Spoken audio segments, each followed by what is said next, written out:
Welcome to Read with Muffin. We were reading about light reaction in the photosynthesis. Now we will read about the cyclic electron flow. Now in certain cases, the photoexcited electrons flow in a cyclic path, and this cyclic path involves PS1. But this cyclic path of the electron flow does not involve PS2. Okay, so when the photoexcited electron is flowing in cyclic path, the cyclic path involves PS1 photosystem 1, but in this cyclic path there is no involvement of the photosystem 2.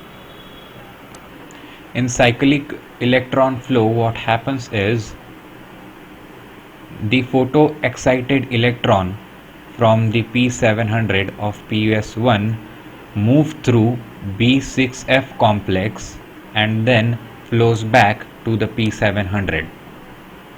Okay, from P700 it goes to B6F complex, and from B6F complex it again comes to P700.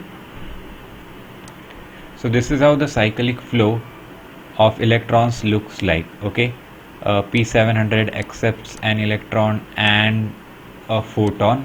It becomes excited.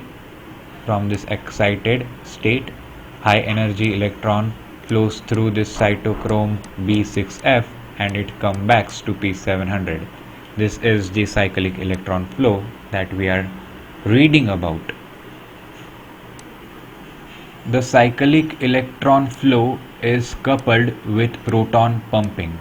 Okay, because of this cyclic electron flow, proton pumping takes place, and this proton pumping takes place into the thylakoid lumen. Okay, so the cyclic electron flow takes place, and due to this cyclic electron flow there is proton pumping into the thylakoid lumen. Now when proton flows down the electrochemical gradient, then the ATP synthesis occurs.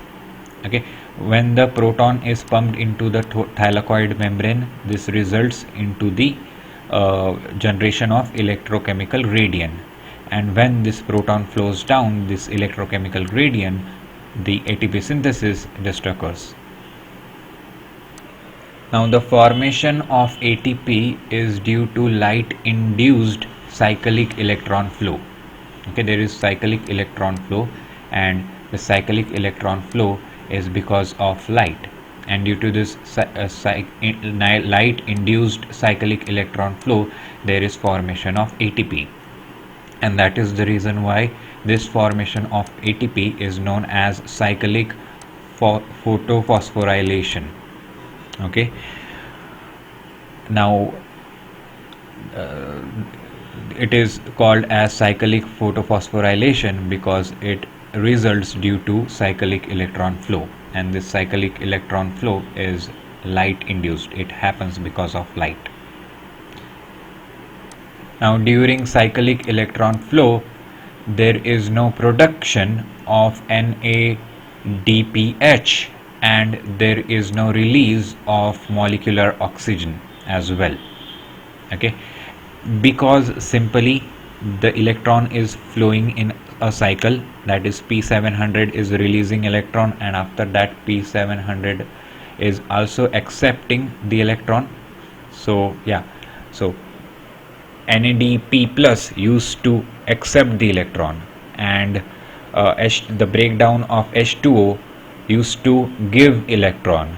Now there is no need to give electron, there is no need to accept electron, and that is the reason why in cyclic electron flow there is no production of NADPH, as well as there is no release of the molecular oxygen.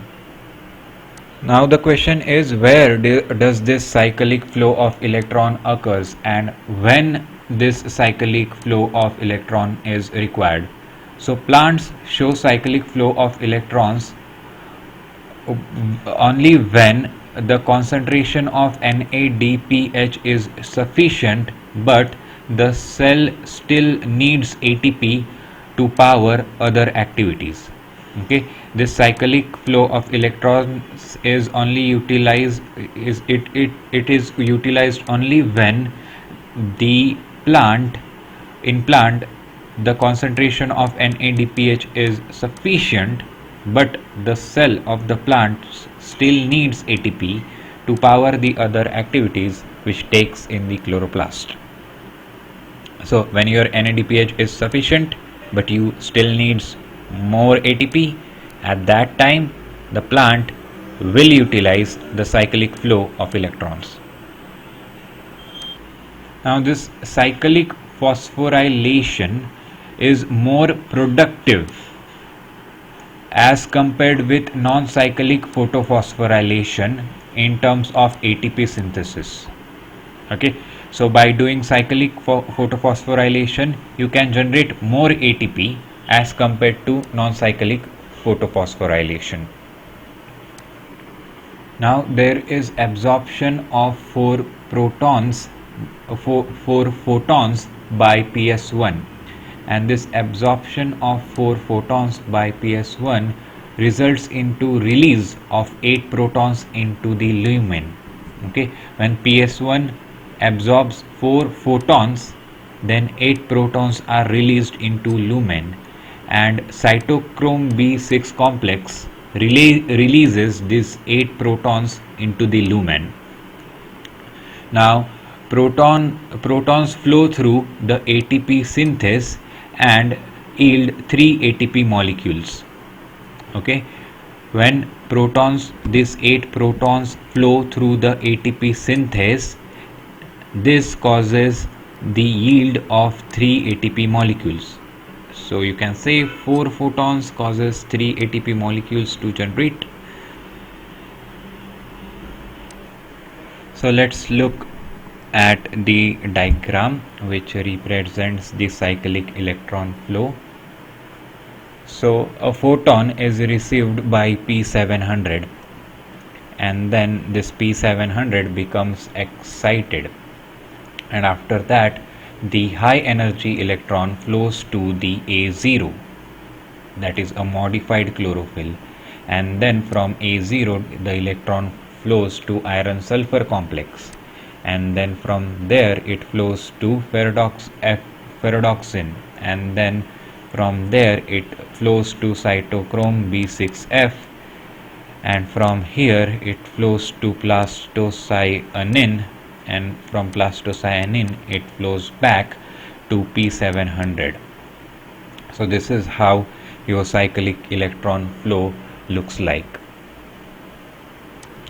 Now let's look at the difference between non-cyclic and cyclic electron flow. In non-cyclic electron flow, both photosystem 1 and photosystem 2 is involved, but in cyclic electron flow only photosystem 1 is involved. Okay, in non-cyclic photosystem 1 and photosystem 2 are involved, but in cyclic only photosystem 1 is involved.